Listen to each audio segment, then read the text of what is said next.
জল থই থই চারদিক, মাঝে স্কুল ভবন। স্কুলের চারিপাশে প্রায় হাঁটু জল, আর একটু হলেই জল ঢুকে পড়বে ক্লাসরুমে। গত কয়েকদিনের বৃষ্টিতে জলমগ্ন হয়ে পড়েছে প্রাথমিক স্কুল চত্বর। খুদে পড়ুয়াদের নিয়ে চরম সমস্যায় পড়েছে স্কুল কর্তৃপক্ষ। স্কুলে জল জমে থাকায় উপস্থিতির হার কমতে শুরু করেছে, কারণ অধিকাংশ অভিভাবক তাদের শিশুদের স্কুলে পাঠাচ্ছেন না আতঙ্কে। যারা স্কুলে আসছে হাঁটু জল পেরিয়ে। এদিকে স্কুলের চারিদিকে জল থাকায় একটি মাত্র ক্লাসরুমে বন্দী হয়ে থাকতে হচ্ছে। একটি ক্লাসরুমে সমস্ত শ্রেণীর পঠন পাঠন হচ্ছে। নিরুপায় অবস্থা পুরাতন মালদহের বালাসাহাপুর প্রাথমিক স্কুল কর্তৃপক্ষের। এই তো জল অবস্থা, ছেলেপিলে যেতে পারে না, স্কুল বন্ধ হয়ে থাকছে। এই তো কেন? ওই জলের জন্য দুদিন বৃষ্টি হলেই জল জমে যায়, একদিন জোরে বৃষ্টি হলেই জল জমে যায়।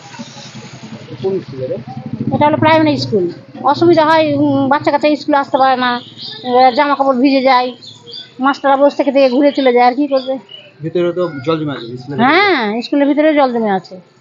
কিন্তু সাপ পোকামাকড় তো উপদ্রব আছে। হ্যাঁ, তা তো হয়ই, সাপোমাতো। মালদহ সার্কেলের অধীনে সাহাপুর পঞ্চায়েতের বালাসাহাপুর প্রাথমিক স্কুল। এই স্কুলে পড়ুয়া সংখ্যা প্রায় 200 জন। স্কুলের পরিকাঠামোর কোনো সমস্যা নেই, তবে গত 2 বছর ধরে বৃষ্টি হলেই বর্ষার মরশুমে জল জমে যাচ্ছে স্কুল চত্বরে। চলতি মরশুমে এই সমস্যা আরও বেশি বৃদ্ধি পেয়েছে। সামান্য 2 দিনের বৃষ্টিতেই জলমগ্ন হয়ে পড়েছে স্কুল চত্বর।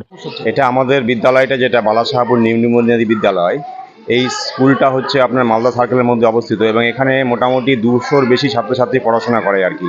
ছাত্রছাত্রীর সংখ্যা যথেষ্টই রয়েছে, যার ফলে এইখানে কিন্তু কোনোদিন ছাত্রছাত্রীর অভাব হয়নি। পঠন পাঠন খুব ভালো হয় বলে ছাত্রছাত্রীরা স্কুলমুখী হতে খুব ইন্টারেস্ট পায় আর কি।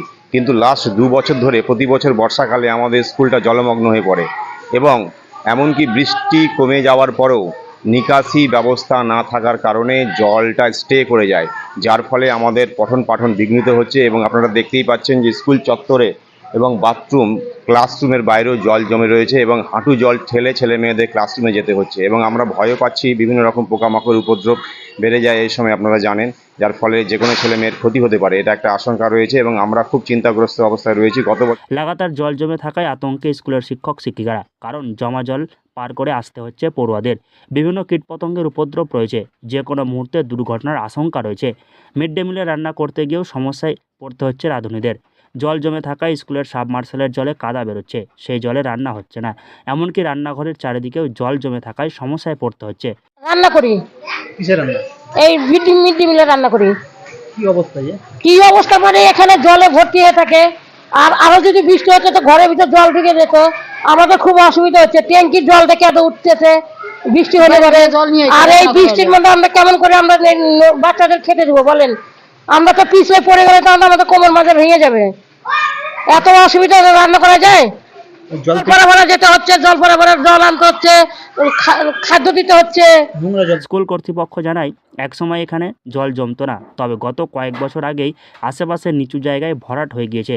এমনকি যে জায়গা দিয়ে স্কুলের জল নিকাশ হতো সেই জায়গাটিও কেউ বা কারা ভরাট করে দিয়েছে। তারই জেরে স্কুলে জমছে জল।